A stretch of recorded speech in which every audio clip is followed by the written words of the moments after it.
Saudara Anda menyaksikan Kompas Bisnis bersama saya Putri Oktaviani. Presiden Prabowo dan Menteri Keuangan Purbaya Yudi Sadewa jamin anggaran untuk bencana di Sumatera Utara, Sumatera Barat, dan Aceh tersedia. Meskipun anggaran BNPB pada 2026 dipangkas lebih dari separuhnya dibandingkan tahun lalu. Purbaya pastikan apabila dana tersebut kurang, Kementerian Keuangan siap mengucurkan tambahan.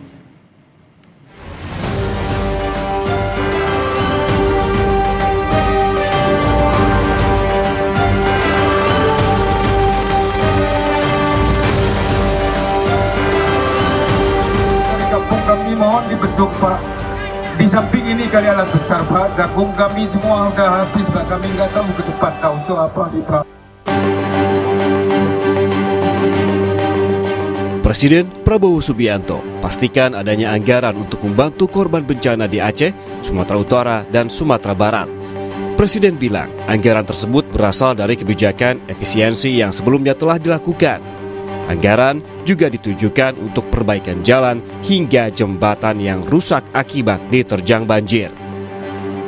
Kita punya anggarannya, kita lakukan penghematan banyak di pusat supaya bantuan sebanyak mungkin kita bisa membantu kepentingan rakyat di paling bawah, desa, kecamatan, itu sasaran kita.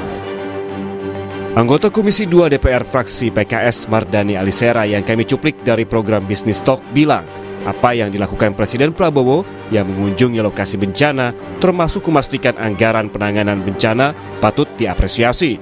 Namun tak kalah penting juga soal penetapan bencana nasional. Yang pertama apresiasi Pak Prabowo langsung datang ke sana dan menyampaikan anggarannya ada, efisiensi jalan, tinggal satu saja. Penetapan status darurat nasional. Kenapa? Karena dalam setiap bencana ada namanya golden time. Lewat itu berat semuanya. Tadi dapat info 600-an yang sudah meninggal.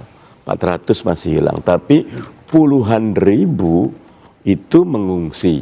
Dan dari beberapa yang kita... Dari separuhnya, dari 4,92 triliun rupiah pada 2024 menjadi 2,01 triliun pada 2025. Purbaya menegaskan, apabila dana tersebut kurang, Kementerian Keuangan siap mengucurkan tambahan termasuk anggaran rehabilitasi bencana. Anggaran BNPB masih ada sekian 500 miliar lebih di BNPB yang siap. Terus kalau nanti butuh dana tambah, kita siap dia menambah dan sudah ada di anggarannya. Manajer kampanye iklim dan energi Greenpeace Indonesia menanggapi soal anggaran BNPB yang dipangkas lebih dari setengahnya menjadi 2,01 triliun rupiah. Padahal 1,7 triliunnya untuk tanggap darurat. Sementara alarm dunia soal krisis alam sudah terjadi. Dari tadi yang ngomong 2,1 triliun, yang 1,7-nya kan untuk tanggap darurat. Berarti kan sisa sekitar 300 miliar kan ya. Sekarang tahun depan anggarannya akan 400. Berarti dana tanggap 491. Berarti tahun depan tidak akan ada dana tanggap darurat yang 1,7 tadi kan. Padahal alert atau alarm bahwa dunia sudah mengalami krisis itu sudah terjadi.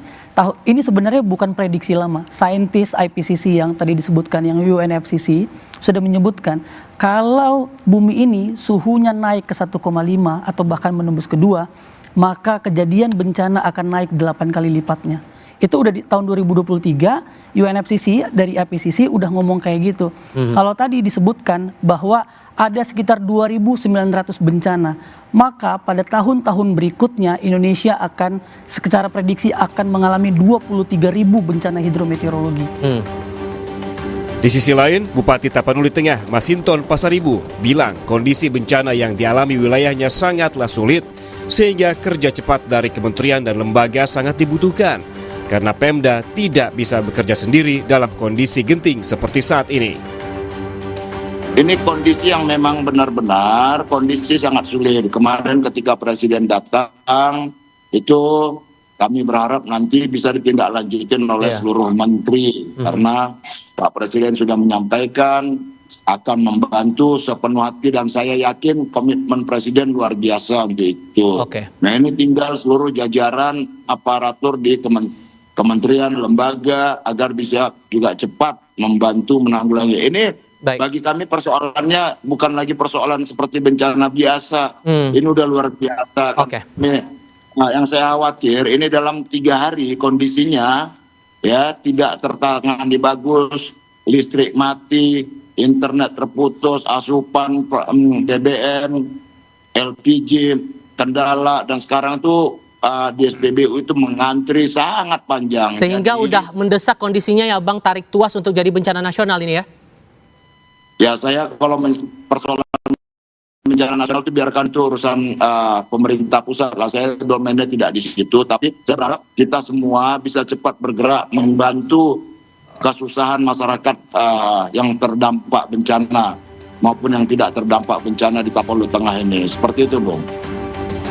Hingga kini, seluruh unsur mulai dari BNPB, Basarnas, kementerian lembaga, hingga pemerintah daerah terus melakukan pencarian korban yang hilang, evakuasi, distribusi logistik, serta pembukaan akses di wilayah terdampak bencana.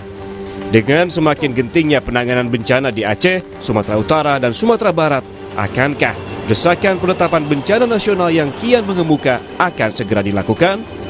Tim Liputan, Kompas TV.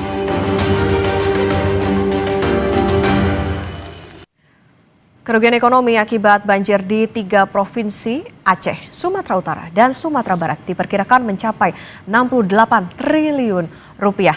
Lalu dari mana angka ini muncul dan apa yang perlu dilakukan pemerintah untuk menjawab kerugian ini? Kita akan langsung berbincang dengan narasumber melalui sambungan Zoom. Ada Bima Yudhistira, Direktur Eksekutif Selyos, dan sebelumnya kami juga sudah menghubungi Firman Subagio, anggota Komisi 4 DPR RI fraksi Partai Golkar, namun masih menunggu hingga saat ini. Selamat pagi Mas Bima. Selamat pagi, Mas Bima. Baik, kami akan terus mencoba untuk menghubungi Mas Bima Yudhistira, Direktur Eksekutif Selyos. Selamat pagi, Mas Bima.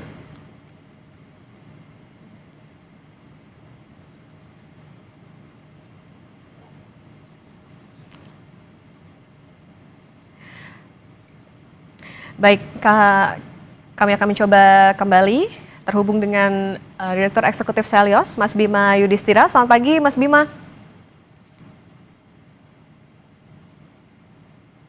Selamat pagi, Mas Bima. Apakah sudah terdengar suara dari studio?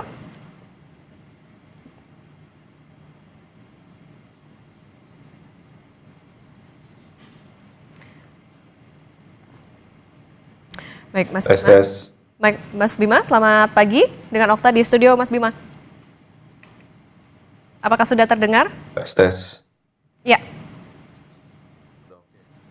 Baik, kami akan mencoba terlebih dahulu terhubung dengan Mas Bima Yudhistira, tetapi saudara kami harus jeda sejenak, tetap bersama kami di Kompas Bisnis. Kembali di Kompas Bisnis, saudara, dan kita akan membahas bersama dengan Direktur Eksekutif Selyos, Mas Bima Yudhistira. Mas Bima, tadi kita bicara soal bagaimana taksiran dari kerugian yang bisa ditanggung akibat dari bencana ini. Prediksi bencana banjir di Sumatera bisa menyebabkan kerugian ekonomi 68,67 triliun rupiah. Dari mana muncul angka ini? Gimana hitung-hitungannya, Mas Bima? Iya, tentunya kita melihat bahwa dampak dari bencana banjir ini memang akan terus berlanjut dan semakin besar. Artinya kerugian yang ditaksir 68 triliun itu adalah data per 30 November tahun 2025. Dan ada beberapa indikator yang kita lihat, salah satunya adalah kerusakan rumah penduduk, berapa biaya untuk melakukan rehabilitasinya atau rekonstruksi perumahan, kemudian dari jembatan-jembatan yang rusak parah, rusak sedang, ada juga jalan yang terputus, jalan yang rusak. Kemudian yang paling besar juga adalah kehilangan dari pendapatan masyarakat, bahkan juga di dunia usaha. Ini ada hubungannya. Kenapa? Karena kalau dilihat dari eskalasi dampak dari banjir ini areanya sangat luas, kemudian kerugian materialnya cukup besar. Nah, itu coba kita hitung. Sehingga kita dapatkan angka per provinsi, tapi juga angka secara nasional 68 triliun. Ini artinya angka secara nasional, karena saling terhubung, rantai pasoknya, logistiknya, pendapatan masyarakat. Di Jawa pun juga terdampak nih dengan adanya banjir bandang yang ada di Sumatera, di Aceh, Sumatera Barat, dan Sumatera Utara. Nah, tapi kemudian dari hasil hitung-hitungan tadi sebenarnya poin yang ingin disampaikan adalah ini bencananya sangat besar. melakukan misalnya upaya-upaya antisipatif ataupun upaya untuk menagih kepada mereka yang menyebabkan bencana ekologis berupa banjir. Siapa mereka yang terlibat dalam pembalakan, mereka yang terlibat dalam alih fungsi hutan, alih fungsi lahan, kemudian pertanggungjawaban secara lingkungan, pengawasannya juga kurang. Nah, sehingga ini angkanya ke depan akan bisa lebih besar lagi dari 68 triliun. Nanti kita akan hitung secara berkala dengan data-data terbaru yang akan dikumpulkan. Oke, penegasan Mas Bima, artinya itu kan data per 30 November dan ini sudah masuk Desember, bisa lebih besar lagi yang akan ditanggung secara nasional kah atau hanya secara regional? Ini penjelasannya gimana Mas Bima? Iya, jadi bencana yang terjadi di suatu daerah, apalagi kalau melihat ya di Sumatera Utara ini kan ada hub dari industri, di situ pusat dari industri pengolahan, sehingga efek yang terjadi di Sumatera jangan hanya dilihat pada 3 provinsi saja, tapi efeknya justru mengganggu ekonomi secara nasional.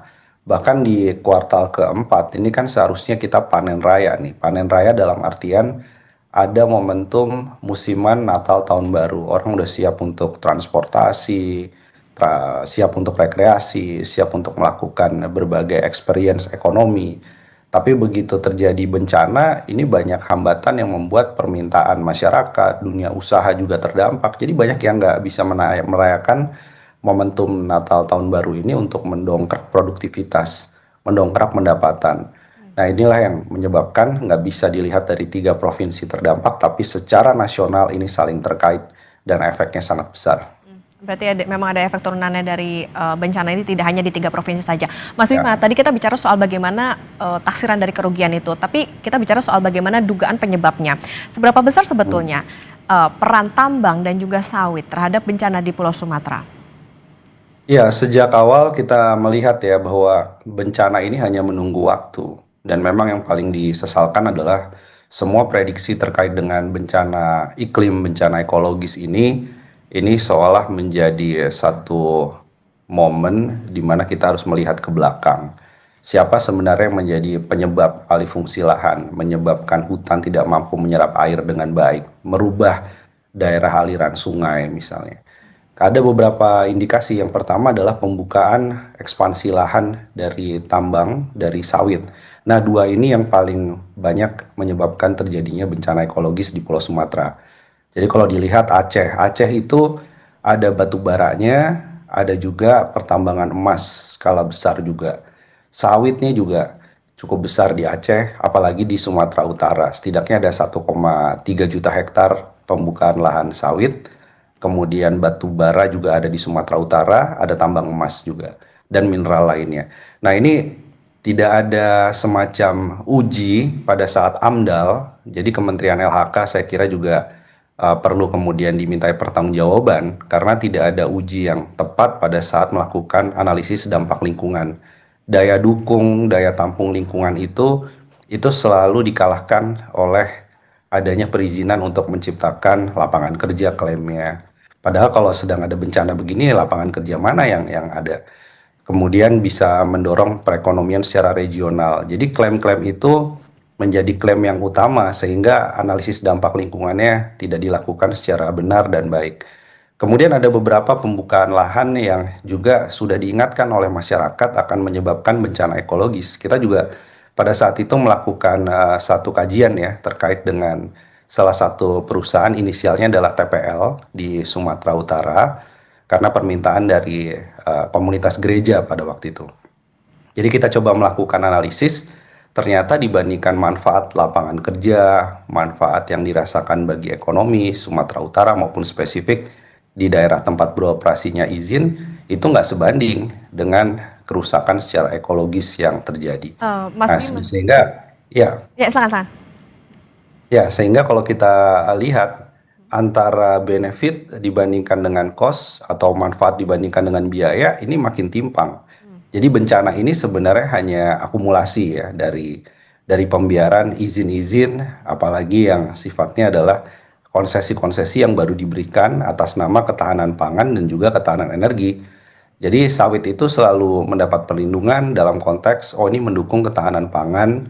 Ada lagi biodiesel untuk mendukung ketahanan energi. Tambang apalagi, tambang itu merambah hutan atas dasar untuk mendorong ketahanan energi yang sebenarnya banyak opsi-opsi alternatif ekonomi yang bisa dilakukan oleh pemerintah dibandingkan terus membuka luasan lahan untuk sawit kemudian pertambangan. Artinya gini, Mas Bima menangkap bahwa proseduralnya itu nggak beres dong Mas sejak awal, atau dibandingkan itu dengan daya dukung yang sudah ada, PR-nya siapa kira-kira Mas? Ya ada beberapa beberapa teman-teman yang melakukan analisis itu kan menitik beratkan pada 3 menteri yang terlibat di sini ya. Jadi ada Menteri Kehutanan, Menteri LHK Lingkungan Hidup, satu lagi ini terkait dengan Menteri sebenarnya Pertanian. Kenapa? Karena memang ada hubungannya. Nah, ini ketiga ini kaitannya Menteri Pertanian adalah pembukaan lahan dalam konteks swasembada pangan. Salah satunya sawit dan food estate. Kemudian Menteri Kehutanan ini ada kaitannya dengan pertambangan juga. Mereka juga lalai dalam melakukan analisis, melakukan pengawasan, bahkan pemberian izin. Bahkan di awal tahun kita juga cukup kaget ada 20 juta hektar hutan yang akan dilepas ya atas nama ketahanan pangan dan ketahanan energi. Jadi pretext-nya selalu pada ketahanan pangan dan ketahanan energi.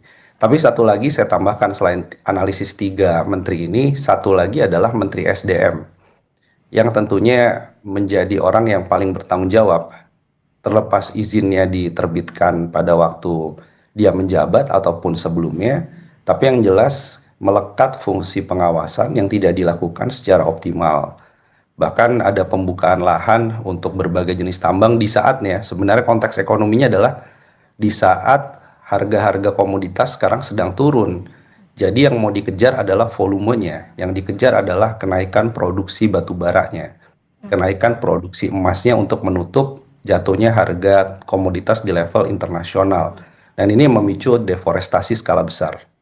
Oke, Mas Bima, kalau tadi dikatakan ini pada akhirnya pembukaan lahan besar-besaran bisa menimbulkan kerugian, gimana dengan bagi hasil perkebunan sawit dan juga minerba? Apakah meskipun bagi hasilnya bisa dikatakan misalnya besar begitu, apakah perlu juga soal adanya moratorium izin tambang dan sawit? Karena ini juga ada desakan juga begitu soal bagaimana moratorium ini. Ya, kita cek ya di data Kementerian Keuangan terkait dengan dana bagi hasil yang diberikan terutama ke Provinsi Aceh, kemudian Sumatera Utara, dan Sumatera Barat. Hampir sebagian besar baik dana bagi hasil terkait dengan mineral batu bara maupun terkait dengan perkebunan sawit, 2 jenis komoditas ini itu tidak memberikan pendapatan pada daerah yang signifikan dibandingkan dengan kerugian akibat bencana yang ditimbulkan. Jadi bahkan uang itu dalam 1 tahun terakhir itu tidak mampu melakukan rehabilitasi perumahan atau hunian. Bahkan untuk memberikan hunian darurat aja mereka nggak mampu tuh dari dana-dana ini. Jadi wajar banyak pemerintah daerah akhirnya kesel juga. Sudah dana bagi hasilnya nggak seberapa, alamnya rusak, biaya bencana ditanggung oleh pemerintah daerah. Sekaligus juga kalau dilihat ekonomi jangka panjangnya butuh rekonstruksi cukup besar uangnya. Jadi nggak bisa mengharapkan dari komoditas-komoditas ini. Nah itu jadi pelajaran pentingnya. Satu lagi adalah Pemda merasa bahwa ada efisiensi yang signifikan dari sisi dana tanggap darurat bencana. Di beberapa institusi yang mengurus soal bencana terjadi efisiensi. Jadi mereka ngelihat ini memang nggak serius, padahal sudah jelas Indonesia adalah negara rawan bencana, plus ada tekanan ya dari sisi pembukaan lahan skala besar yang memicu bencana ekologis. Jadi bencananya jadi banyak, ada ring of fire, ada bencana ekologis, dan itu membuat anggaran dari pemerintah daerah jelas nggak cukup. Kalaupun dari sawit dan tambang itu nggak akan mampu menutup kerugian-kerugian terhadap bencana. Nggak akan mungkin 3 daerah itu bisa menutup kerugian 68 triliun hanya dari pendapatan tambang dan sawit. Jadi bukan itu jawabannya. Oke, Mas Bima tadi juga sempat menyebut ada 3 kementerian yang memang bisa dikatakan paling bertanggung jawab atas bencana ini. Lantas perbaikan apa yang perlu? Kemudian juga dorongan apa yang bisa dilakukan oleh pemerintah pusat terutama? Karena tadi bisa dikatakan itu data 68,67 triliun itu perkiraan kerugiannya itu baru November aja. Belum tahu kita nanti ketika di Desember berapa banyak yang harus ditanggung. Ya, kita memberikan rekomendasi pada prinsipnya adalah prinsip untuk menjaga hutan secara permanen. Sehingga moratorium izin pertambangan sawit dan juga moratorium terkait dengan alih fungsi lahan hutan itu wajib dilakukan dulu. Tapi bukan berarti mereka yang sudah punya izin baik pertambangan maupun sawit itu dibebaskan dari kompensasi. Jadi ada istilahnya namanya polluter pay principle. Jadi siapa yang menyebabkan bencana ekologis itu wajib membayar kompensasinya. Kita nggak punya instrumen windfall profit tax. Jadi ketika harga komoditas lagi naik, itu nggak ada pajak tambahan karena perusahaan menikmati anomali profit. Kita nggak punya pajak spesifik untuk bea keluar di beberapa komoditas, diberikan insentif-insentif. Jadi kita harus memungut juga, meminta pertanggungjawaban selain administratif, sanksi. Tapi ke depan ini pemerintah perlu memajaki lebih besar lagi perusahaan-perusahaan ekstraktif karena ongkos bagi lingkungannya yang ditanggung adalah seluruh rakyat Indonesia. Ibaratnya dia yang dapat untung, tapi seluruh rakyat dari Aceh sampai Papua akhirnya menanggung kerugian dari bencana ekologis secara nasional. Oke, ini bisa jadi warning juga untuk pemerintah, harus lihat tidak hanya soal bagaimana produktivitas tapi juga daya dukung lingkungan, karena kalau dilihat sekarang bencana juga sudah terjadi. Ini yang perlu diperbaiki, bagaimana tadi soal rehabilitasi, rekonstruksi, dan juga bagaimana tanggung jawab terkait dengan kehilangan pendapatan dari masyarakat. Terima kasih Direktur Eksekutif Selyos, Mas Bima Yudhistira, sudah bersama di Kompas Bisnis. Sehat selalu. Terima kasih.